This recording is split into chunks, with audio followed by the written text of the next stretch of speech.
Navarrete, Nunez, post-fight thoughts. Let's go. Push the weight and no flex. Flex. The live is one in the six. With the runner boy, you nigga, no question. You will run a motherfucker high stepping. Hey, you never had a big enough weapon. Motherfucker never learned your lesson. I'm an 88 pack nigga. I'm an 88 pack nigga. I mean, day walker, drink blood, fangs out, full moon, motherfucker change like a hoe, nigga. I'm just a nigga from the hood trying to stack a little cheddar for the money. Drew Titan, Bronze on deck. Shout out to the mighty LDBC. Fight just ended. Look, man, you can't train anybody to do that. No. You cannot train anybody to do that. I've been watching Navarrete for a while now, and let me say this. I don't get it. I don't understand it.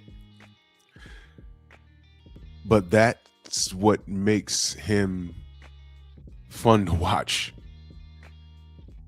You can't tell me that the way he fights, you can't tell me they train him to do that. He's learned the basics and he just incorporate what's comfortable for him, and it seems to be working. What is that? He had this weird stutter step and Nunez bought it early in the fight so much, and then he starts getting hit. Oh, it's all wrong. It's all wrong. Do you see how he sticks that jab out? And he was a taller, rangier fighter, but he sticks that stick out and he leaves it out there. You're not supposed to do that. But I'm watching Nunez and I'm like, he can't. I'm like, why is he not capitalizing on it? You know why? Because he could not. First of all, he was a shorter guy. He got shorter arms. And shout out to Nunez, man. But let me just say this. He looks like, y'all remember NBA Jam? You remember you had to play big head mode? That's how Nunez looked. Respectfully. He looked like one of those NBA Jam players.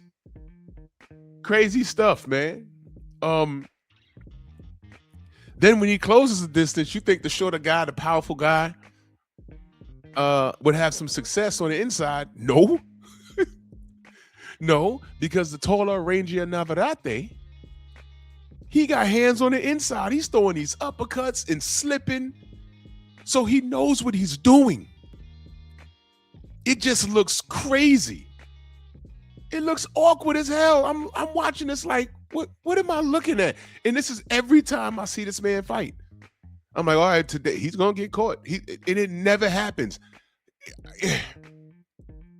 I don't recall him like getting cut. I think he got cut on the top of his head in one fight. I might be wrong on that. But my God, this is ridiculous. But it works for him. And when I see things like that, I'm like,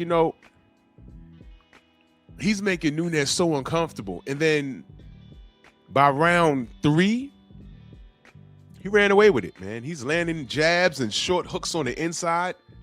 How does your short hook look like a wide hook? It's ridiculous what he's doing in there. It's like a cartoon. It's like I'm watching Who Framed Roger Rabbit. It's like watching Jar Jar Binks throw hands. It's like it's comical relief. He's trying to get away, but he's beating everybody up on the way out. It's like, is he meaning to do that? What is this, drunken style? No. This is not Emmanuel Augustus Burton. This is Emmanuel Navarrete. And I'm giving him props. Because this is the craziest thing, one of the craziest things I've ever seen, but it works for him.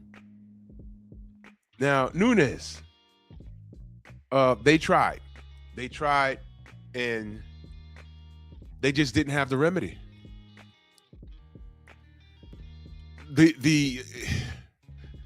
The game plan had to have been get on the inside and land something, because Nunez is the puncher. Well, everybody's a puncher until the competition gets better. We saw that with Keith Thurman. We saw that with Edgar Berlanga. We saw that with a few people. Now I guess we saw this with Sugar Nunez. When it's a Mexican war, when it's a Mexican, well, this wasn't even a war, this was just one-sided, but when it's a Mexican versus Mexican situation, you're thinking rematches and trilogies and things of that nature. This wasn't even close.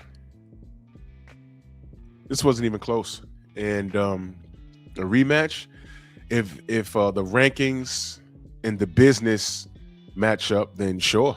But there was no parts of this fight that Nunez won, man. And I'm saying this respectfully. Shout out to Nunez for showing up and trying. They stopped it at the beginning of round 11. His eye was swollen shut. And his corner, I like listening to corner work. They said, hey, man, it's do or die. You got to go in there, balls to the wall, get it done. And they sent them out there, but the doctor was like, no. Cesar Chavez Sr. was screaming at the end of round 10, stop the fight. And you know, sometimes these guys, they're too tough for their own good. He was hurt several times during the fight. Nunez has to be one of the most awkward fighters I've ever seen. And it works for him. And I say this with all respect. So now he's unified at 130. He's unified. He now picked up the IBF. So he's a WBO and an IBF champion. The WBA has some weird stuff going on as usual.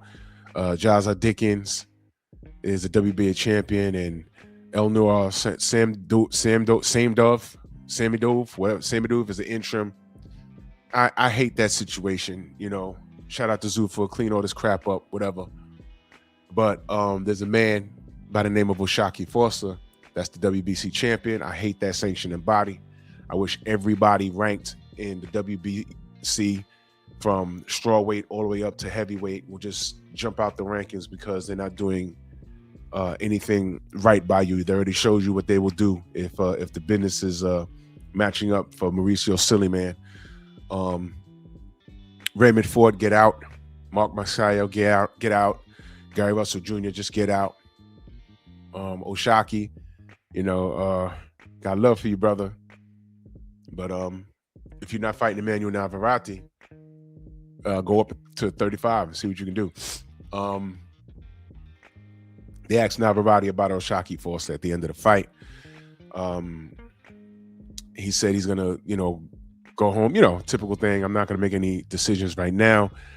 I'm gonna go home, hang out with my family, and we'll talk about that some other time. Why not Oshaki Foster? You know, he could become unified at that, you know, at 130. I like to see it. And y'all gotta forgive me because I just don't like the WBC. But you know, but Undisputed is there for the taking. I want to see these guys work for it. It's 2026, and so far so good for boxing. You know what I mean? So shout out to both fighters. They're safe.